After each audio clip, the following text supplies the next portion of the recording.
Most people hear composting and immediately think, I need a big garden. I don't have space. I don't have a yard.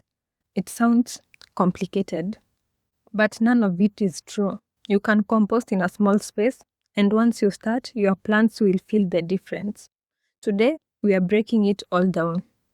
Welcome back to Soil and Small Spaces.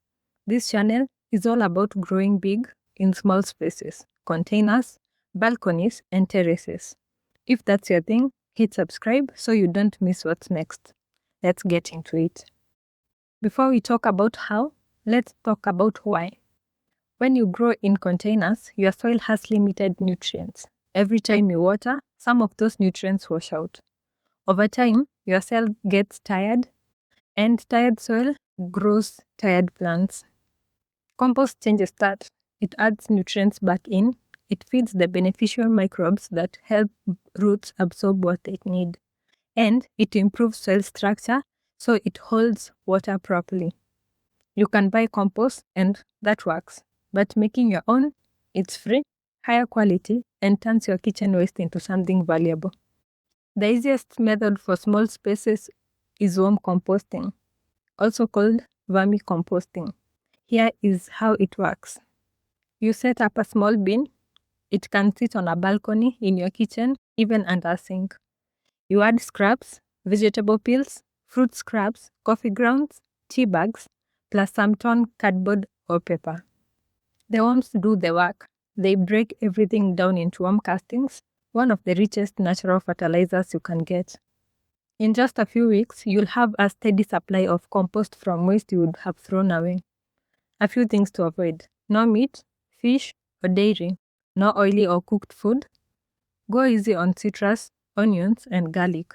Stick to simple plant scraps, and your worms will thrive. If worms aren't your thing, there's another great option. Bokashi. Bokashi is a fermentation system. You use a sealed bucket that sits right on your countertop. You can add all your food waste, including meat, dairy, and cooked food. Each time you add scraps, you sprinkle in Bokashi bran. That's what kickstarts the fermentation. In about 2 to 4 weeks, you will have fermented material ready to mix into your soil. It breaks down quickly and feeds your plants almost immediately.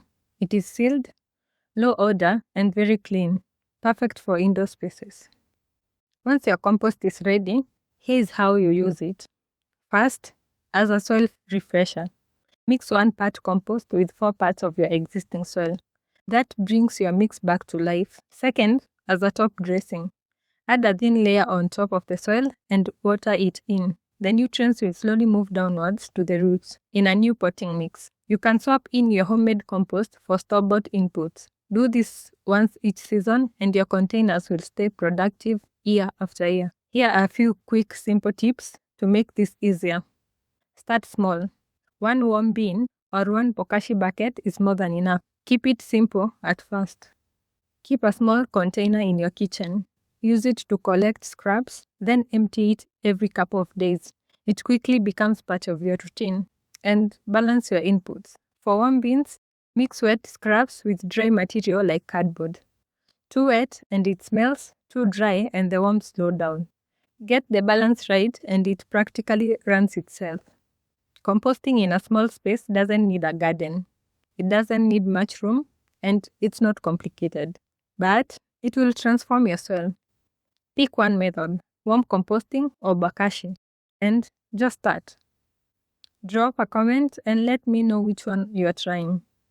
If you missed earlier episodes, they'll be linked below. Subscribe so you don't miss what's next, and I'll see you on the next one.